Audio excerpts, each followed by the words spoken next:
성도에게 주어진 삶의 능력이라는 제목으로 하나님의 말씀을 전하도록 하겠습니다. 윌리엄 헐스트라고 하는 미국의 유명한 골동품 수집가가 있었습니다. 그가 얼마나 골동품을 좋아했던지 어떤 곳에 새로운 골동품이 나왔다, 또한 진귀한 고가의 미술품이 나왔다라는 소문을 들으면 세계 어느 곳을 막론하고 그는 수많은 돈을 지불하면서 그 골동품을 사들였습니다. 그런데 한 번은 유럽의 왕가에서 사용하던 진귀한 도자기가 나왔다라는 소식을 듣고는 쏜살같이 비행기를 타고 달려갔습니다. 그런데 이게 웬일입니까? 그 도자기는 이미 그 누군가에 의해 경매에 붙여졌고 그것은 팔려버리고 말았던 것입니다. 집에 돌아와서 잠이 오지를 않는 것입니다. 도대체 누가 그 도자기를 사간 것인가? 그래서 비서를 시켜서 수소문을 하기 시작했습니다. 이곳저곳 경매시장에 알아보았더니 어느 경매시장의 장부에 그 도자기를 사간 사람의 이름이 적혀 있었던 것입니다. 도대체 누구일까? 나보다 더 먼저 도자기를 사간 그 사람은 과연 누구일까? 조사해 보았더니요, 그곳에 적혀 있는 이름은 다른 사람이 아니라 바로 자기 자신의 이름이었다고 합니다. 윌리엄 헐스트. 사랑하는 여러분, 그는 값지고 진귀한 골동품을 부지런히 사 모으는데 급급했지만 그것의 참된 가치를 모르고 또한 그것을 누리고 감상할 줄 모르는 사람이었다라는 것입니다. 우리도 이처럼 예수 그리스도라고 하는 우리 인생의 최고의 선물을 저와 여러분이 갖게 된 줄 믿습니다.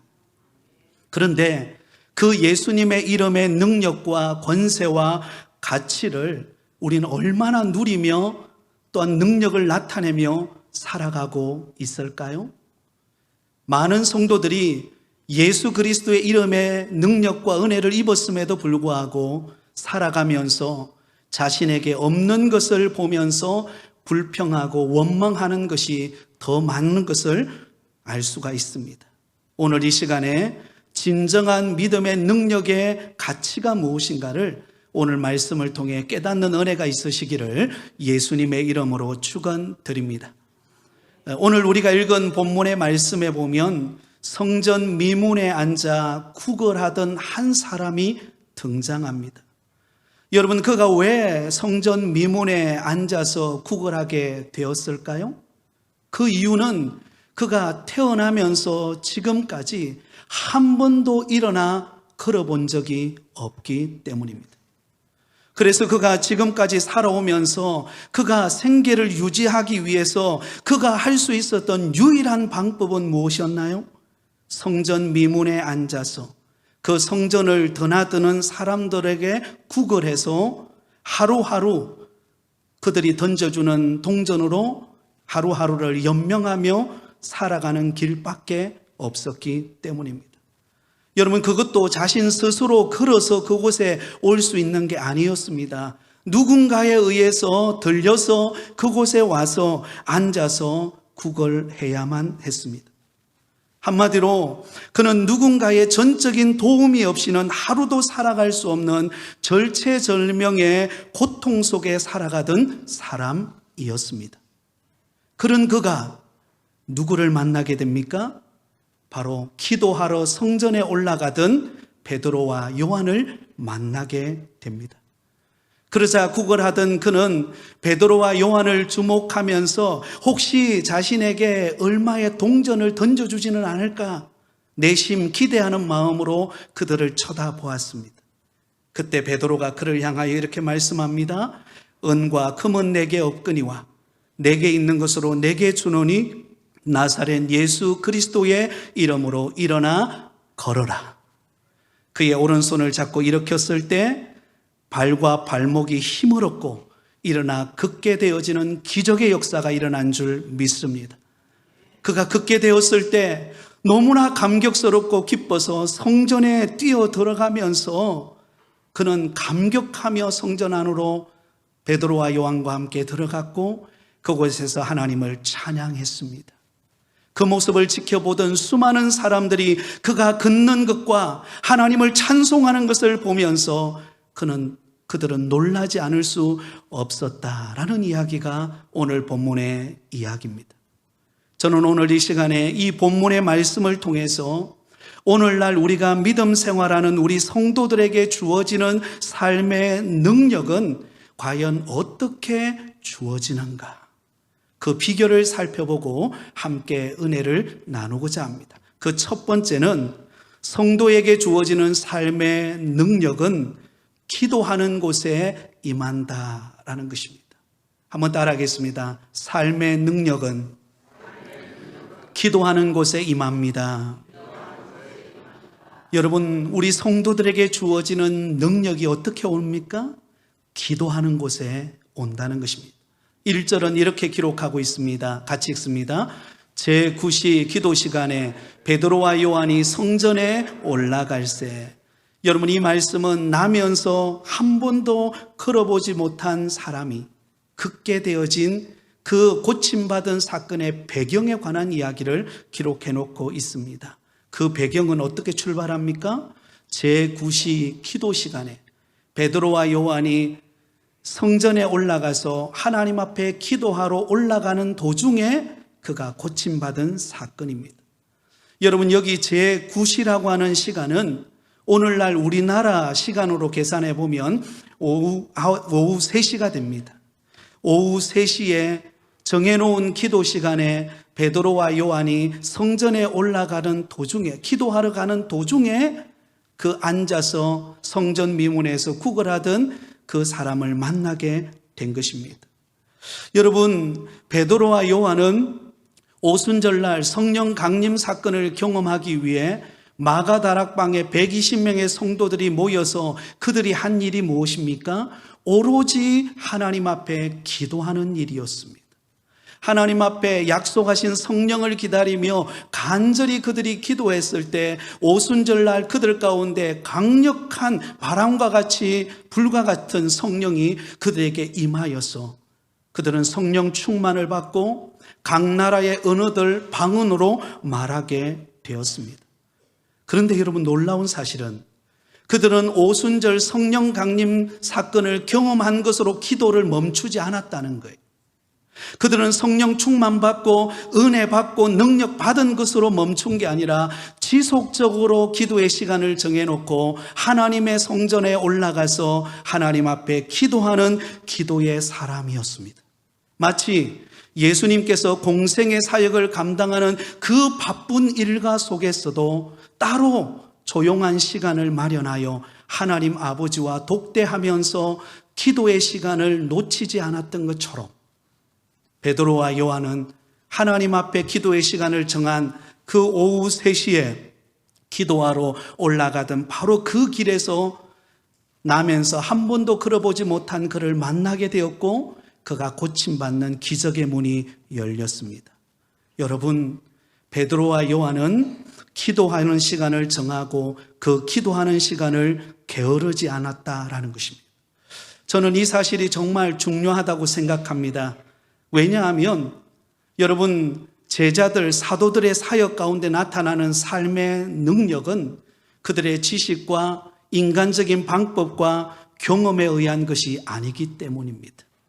전적으로 위로부터 부어주시는 하나님의 능력으로 말미암아 그들이 위대한 일꾼들로 쓰임받을 수 있었던 것입니다. 그러므로 그들에게 무엇보다도 절실하게 요구되는 것은 하나님 앞에 기도하는 시간입니다. 오순절 성령 강림 사건을 통하여 성령 충만 받은 것으로 끝난 게 아니라 지속적으로 하나님 앞에 쓰임받고 능력 있는 삶을 살기 위하여 하나님 아버지 앞에 시간을 정하고 나와서 기도하며 매달리는 그 갈급한 기도의 열망들이 있었다는 것입니다. 아무리 바빠도 기도하는 시간을 정해놓은 시간을 놓치지 않았습니다. 그들은 기도하는 시간을 통해 힘을 얻고 능력을 공급받고 용기를 얻게 된 것입니다.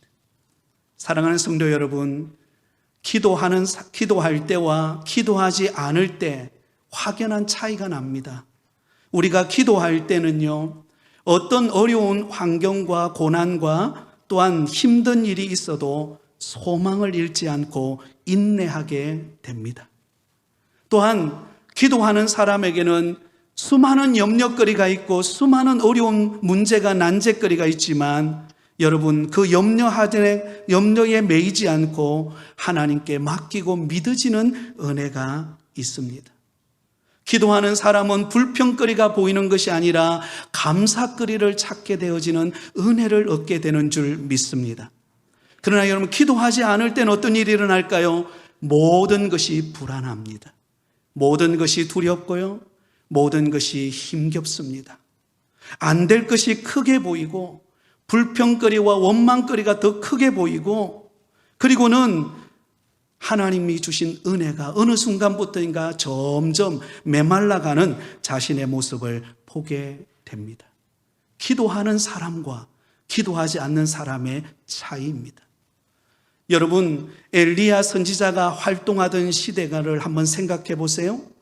그 당시 엘리야 선지자가 활동하던 시대는 북이스라엘의 왕들 가운데 가장 악명 높았던 아합 왕이 통치하던 시대였습니다. 여러분, 이 아합 왕의 아내가 누구죠? 악명 높은 여인 이세벨이었습니다. 그는 바알 우상을 북이스라엘로 가지고 들어와서 북이스라엘 전체를 타락시켜버렸던 여인이었습니다. 누가 보아도 위축되고 두렵고 선지자가 설 자리가 없는 그런 환경이었습니다. 그런데 여러분, 그런 어려운 환경 속에서도 엘리야 선지자는 위대한 하나님의 사람으로 능력 있게 쓰임받게 됩니다. 갈멜산 꼭대기에서 바알 선지자들과 함께 싸울 때, 하늘로부터 기도할 때 하늘로부터 불이 내려서 그 모든 제단을 태워버리는 하나님의 능력을 나타내었습니다. 또한 엘리야 선지자가 간절히 기도할 때 하늘문이 열리기도 하고 하늘문이 닫히기도 하는 역사가 일어납니다. 능력 있는 선지자로 하나님 앞에 쓰임받습니다. 그 비결이 무엇인가? 기도에 있었습니다. 야고보서 5장 17절 18절은 이렇게 말씀합니다. 우리 같이 읽습니다. 엘리야는 우리와 성정이 같은 사람이로되 그가 비가 오지 않기를 간절히 기도한 적 3년 6개월 동안 땅에 비가 오지 아니하고 다시 기도하니 하늘이 비를 주고 땅이 열매를 맺었느니라. 아멘. 여러분, 엘리야 선지자는 구약을 대표하는 위대한 선지자였습니다. 그런데 야고보서 기자는 말하기를 그런 위대한 선지자도 우리와 똑같다는 거예요.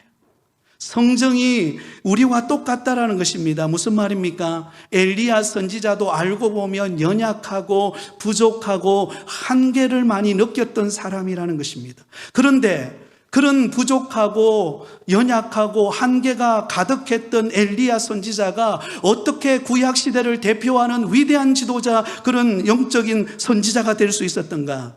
어떤 상황 속에서도 하나님 앞에 기도하는 사람이었기 때문입니다. 기도하니까 하늘문이 열리는 거예요. 기도하니까 하늘문이 닫히는 거예요. 기도할 때 하나님의 역사가 일어나는 것을 볼 수가 있습니다. 오늘 본문에 베드로와 요한은 성전을 찾은 목적이 무엇입니까? 베드로와 요한이 왜 성전에 올라갑니까? 하나님 앞에 기도하기 위해서입니다. 내 힘과 내 능력으로 사역하는 게 아니라 위로부터 공급해 주시는 하나님의 은혜가 임해야, 하나님의 능력이 임해야 내가 하나님 앞에 쓰임받을 수 있다라는 그 간절함이 있기 때문에 기도하러 올라가는 것입니다. 기도하러 올라가는 도중에 앉아서 구걸하던 사람을 만나고 그가 고침을 받았던 것입니다. 사랑하는 성도 여러분, 이들의 만남이 우연인 것처럼 보이지만 기도하는 사람에게는 우연이 아니에요. 기도하는 사람에게는 하나님의 능력을 나타내는 절호의 기회인 줄 믿습니다. 여러분, 기도하는 사람에게는 모든 위기가 절호의 기회로 바뀌게 됩니다. 그러나 기도하지 않으면 모든 위기가 절망과 불안과 불평의 요소가 됩니다. 오늘 이 예배 자리에 참석하신 사랑하는 성도 여러분, 요즘 여러분의 삶은 어떠하십니까? 날마다 흘러 넘쳐나는 기쁨과 은혜로 충만한 삶을 살고 계십니까? 아니고 겉으로는 웃지만 내 속은 문드러지고 계십니까? 그렇다면 하나님 아버지와 만나는 기도의 시간이 줄어들고 있지 않는가를 점검해 보시기를 바랍니다. 기도의 시간이 회복되면 능력이 회복됩니다. 왜냐하면 기도하고 하나님을 만나면 내 힘이 아닌 하나님의 능력에 붙들림 받아 쓰임 받기 때문에 그렇습니다. 특별히 우리 부곡교회 사랑하는 중직자들에게 사랑의 권면을 드립니다. 여러분, 기도의 시간을 회복하시기 바랍니다. 하나님 앞에 기도해야 될 자리, 새벽을 깨우고 시간을 내어서 하나님 앞에 기도해야 될 자리를 놓치지 않기를 바랍니다. 그 기도의 자리를 놓치는 순간 나도 모르게 우리의 입술에 불평과 원망이 시작될 것입니다. 그러나 기도의 자리를 회복하면 원망과 불평은 떠나가고 하나님이 주시는 능력이 저와 여러분의 것이 될 줄 믿습니다. 두 번째로 성도에게 주어지는 삶의 능력은 예수 그리스도의 이름에 있습니다. 한번 따라하겠습니다. 삶의 능력은 예수 그리스도의 이름에 있습니다. 여러분, 베드로와 요한이 성전에 기도하러 올라가는 도중에 그곳에 앉아서 나면서부터 지금까지 한 번도 걸어보지 못하고 앉아서 구걸하던 그 사람을 만납니다. 그때 베드로와 요한이 그들에게 어떤 행동을 보여줍니까? 4절입니다. 같이 읽습니다. 베드로가 요한과 더불어 주목하여 이르되 우리를 보라 하니. 여러분, 여기서 중요한 단어가 있어요. 그게 뭐냐면 주목하여라는 단어입니다. 주목하여. 아테니조라고 하는 단어인데요. 이것은 자세히 바라보다, 깊은 관심을 가지고 그 사람에게 집중한다라는 뜻입니다. 여러분, 성전 미문에 앉아있는 그 구걸하던 그 사람, 아마 수많은 사람들이 그 성전에 들어가고 나가면서 그 구걸하는 그 사람을 보았을 것입니다. 그러나 보기는 했지만 그들은 주목하지 않았어요. 그냥 외면하고 지나쳤어요. 관심도 없고 그냥 호주머니에 좀 동전이 있으면 몇 푼 던져줄 정도로 그냥 스쳐 지나가는 수준의 사람이었습니다. 그런데 기도하러 올라가던 베드로와 요한은 그를 주목했습니다. 여러분, 이 마음은 우리 예수님의 마음인 줄 믿습니다. 예수님은 연약하고 부족하고 또한 지쳐있는 우리를 주목하여 바라보시고 우리가 회복되기를 원하시는 줄 믿습니다. 그 마음으로 그를 바라보았습니다. 그 다음 베드로와 요한은 그에게 이르되 우리를 보라고 말합니다. 그러자 여러분, 자기를 보라고 하는 그 소리를 들었을 때 그 앉아있던 그 안전뱅이는 무엇을 기대했을까요? 이제 드디어 내게 오늘 하루 필요할 동전이 떨어지겠구나. 그런 기대감을 가지고 바라보지 않았겠습니까? 그리고는 여러분, 기대감을 안고 베드로와 요한을 바라보았을 때 베드로가 뭐라고 이야기합니까? 6절입니다. 같이 읽습니다. 베드로가 이르되 은과 금은 내게 없거니와 내게 있는 이것을 내게 주노니 나사렛 예수 그리스도의 이름으로 일어나 걸으라 하고. 네, 여러분, 동전 한 푼 떨어지기를 기대하고 있는 그 안전뱅이를 향하여 베드로가 말합니다. 은과 금은 내게 없거니와 내게 있는 것으로 내게 주노니 나사렛 예수 그리스도의 이름으로 걸어라. 여러분, 사실 오늘 하루만 본다면 그에게는 동전이 필요해요. 내일 하루만 본다면 그에게도 내일 필요한 동전이 필요합니다. 그러나 인생 전체를 놓고 볼 때에 그 안전뱅이에 가장 필요한 것은 동전이 아니라 그가 그 자리로부터 일어나는 거예요. 그 자리로부터 일어나서 주님을 만나는 것입니다. 그의 인생의 새로운 변화를 경험하는 것입니다. 그 비결은 예수 그리스도의 이름에 있습니다. 그래서 베드로는 그에게 명확하게 알려주고 있는 것입니다. 너는 지금 동전을 원하지만 그러나 정작 너에게 필요한 영적인 필요는 동전이 아니라 바로 예수 그리스도의 이름으로 일어나는 것이죠. 사랑하는 성도 여러분, 이름이 중요합니다. 왜냐하면 그 이름은 권위와 위상을 상징하기 때문입니다. 여러분, 대통령의 이름이 딱 있으면은요, 그 대통령은 통수권의 권위와 위상을 갖게 됩니다. 여러분, 삼성그룹의 오너인 이재용 회장은 그가 삼성그룹의 회장이기 때문에 그 그룹의 최종 결정자가 됩니다. 마찬가지로 우리의 인생에 있어서 모든 우리 인생의 근본적인 문제를 해결해 주실 수 있는 유일한 해답은 어디에 있을까요? 나사렛 예수 그리스도의 이름에 있습니다. 죄와 사망의 권세로부터 자유와 생명을 주시는 분은 누구입니까? 예수 그리스도이십니다. 우리의 육체와 정성과 영혼의 피로를 공급해 주시고 우리를 치료하시는 그분은 누구이십니까? 예수 그리스도이십니다. 여러분, 그러므로 예수 그리스도의 이름에 능력이 있음을 잊지 않기를 바랍니다. CCC, 여러분 선교단체 중에 CCC, 한국대학생 선교회라고 하는 CCC가 있습니다. 이 CCC를 설립한 목사님이 김중곤 목사님이신데요. 이 김중곤 목사님은 늘 메시지를 전할 때마다, 대학생들에게 메시지를 전할 때마다 그가 외쳤던 것이 있습니다. 모든 인생의 질문의 해답은 예수 그리스도다. 이게 바로 백문일답이라고 하는 것입니다. 백문일답. 100가지 질문을 던져도 그 해답은 뭐예요? 예수 그리스도라는 것입니다. 제가 여러분에게 질문하면 한번 대답해 볼까요? 내 인생의 모든 필요를 채워주시는 분은 누구이십니까? 내 육신의 아픔을 치료하시는 분은 누구십니까? 내가 가야 할 길을 보여주시는 분은 누구십니까? 내 인생을 회복하시는 분은 누구십니까? 예수 그리스도세요. 여러분, 오늘 예배가 마쳐지고 이 성전 교회당 문을 났을 때 다른 거는 다 잊어도 좋습니다. 그러나 저와 여러분의 마음속에 예수 그리스도의 이름의 능력이 남기를 예수님의 이름으로 축복드립니다.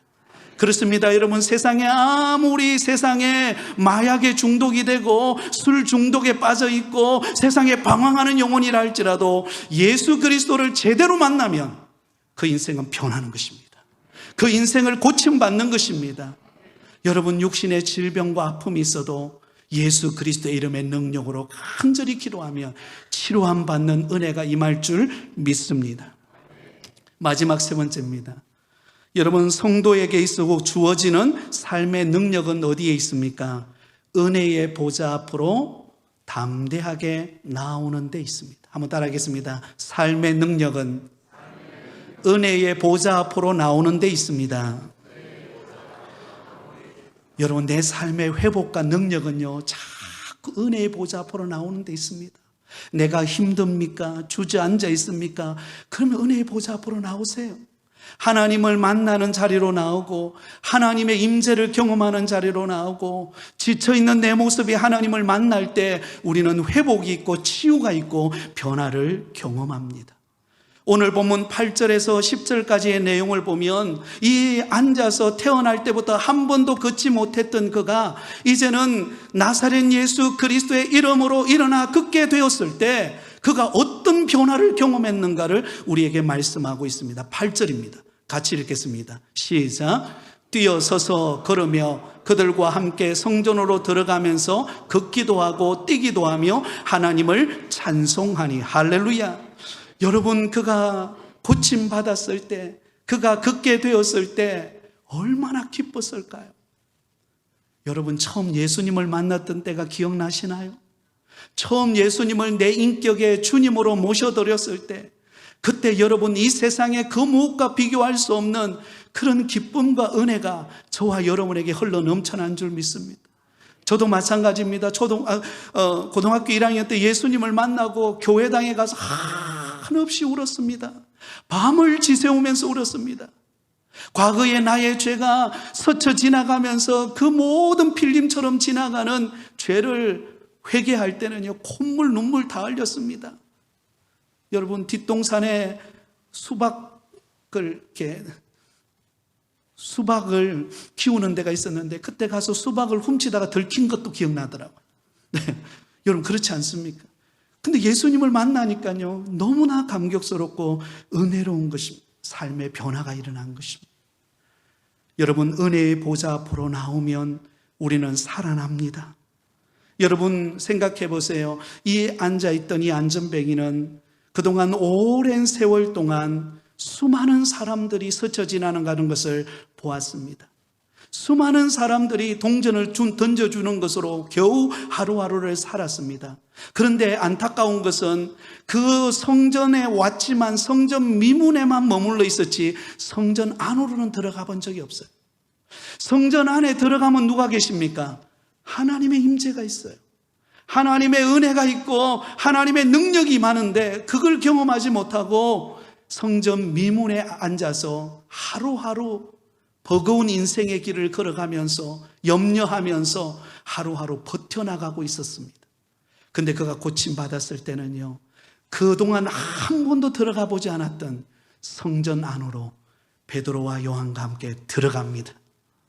뛰어 들어갑니다. 그곳에서 누굴 만났을까요? 하나님을 만나고 하나님을 찬송합니다. 사랑하는 성도 여러분, 지쳐 있나요? 하나님을 만나면 회복됩니다. 여러분 때로는 사람 때문에 상처받았나요? 하나님을 만나면 치유함을 받습니다. 하나님이 우리의 인생의 모든 문제를 치유하시고 회복하시는 은혜를 주시는 분이십니다. 이 사람이 하나님의 성전에 들어가 하나님을 찬양했을 때 여러분 그때는요 하늘로부터 한없는 위로가 그에게 임했을 것입니다. 제가 다 알 수는 없겠지만 상상해 보는 거예요. 그가 성전 안에 들어가서 하나님을 찬양하기 시작했을 때 어떤 음성이 들렸을까요? 사랑하는 아들아, 네가 태어나서 지금까지 한 번도 걸어보지 못하고 수많은 사람들이 던져주는 동전으로 하루하루 연명하고 살았다면 그런 내가 너를 기억했다. 내가 앞으로는 너의 인생을 책임지겠다.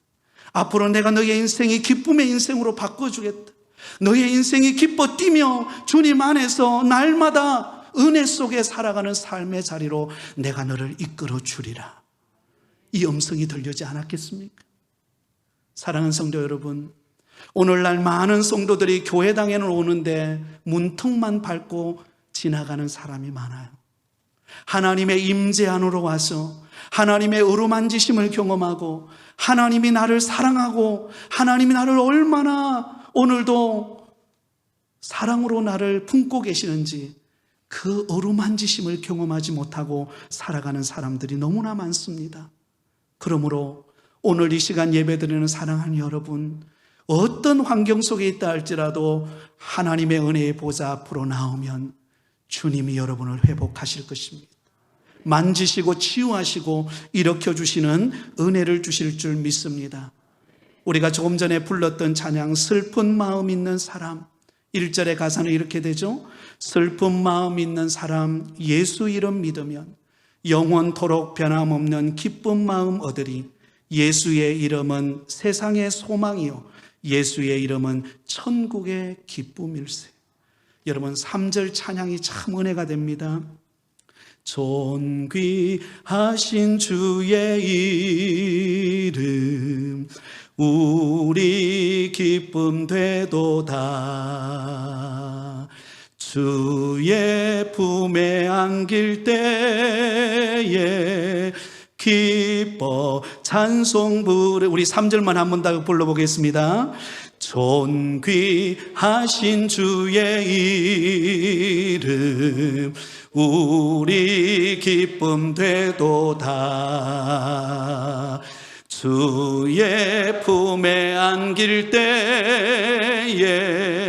기뻐 찬송 부르리. 예수의 이름은 이름은 세상의 소망이요 예수의 이름은 천국의 기쁨일세. 할렐루야. 여러분 3절 가사에 이렇게 표현하고 있어요. 주의 품에 안길 때에 기뻐 찬송 부르리. 여러분 진정한 찬송은 주의 품에 안길 때 부를 수 있습니다. 사랑하는 여러분, 삶이 버겁죠? 하루하루 살아가는 게 힘들고 때로는 육신의 아픔을 겪을 때 때로는 주저앉고 싶을 때가 있습니다. 어제 어느 한 집사님의 어머님이 몸이 많이 불편해서 신방을 다녀왔는데요. 참 일어나고 싶고 교회 오고 싶고 찬양하고 싶은데 몸이 아프니까 그러지를 못하는 거예요. 그렇게 기도하면서 예수님의 이름의 능력으로 일어나기를 원하고 교회당에 와서 함께 예배하기를 원합니다. 그렇게 기도했어요. 사랑하는 여러분, 오늘 이 자리에 주님의 품 안에 나와 하나님의 임재를 경험하는 것이 축복인 줄 믿습니다. 이게 능력이에요. 여러분 주님 앞에 나오는 게 능력입니다. 나는 부족하지만, 나는 약하지만 하나님의 은혜의 보좌 앞으로 나오면 위로부터 은혜가 임해요. 위로부터 능력이 임합니다. 나는 할 수 없고 내 힘으로는 불가능하지만 하나님이 해내게 하시는 것입니다. 그러므로 여러분, 저와 여러분이 다시 한 번 더 주님을 바라보며 일어나실 수 있기를 바랍니다. 그래서 하나님께서 주시는 넘치는 은혜와 기쁨과 능력으로 예수님의 이름으로 하루하루 승리하며 살아가는 저와 여러분이 되시기를 예수님의 이름으로 축원드립니다.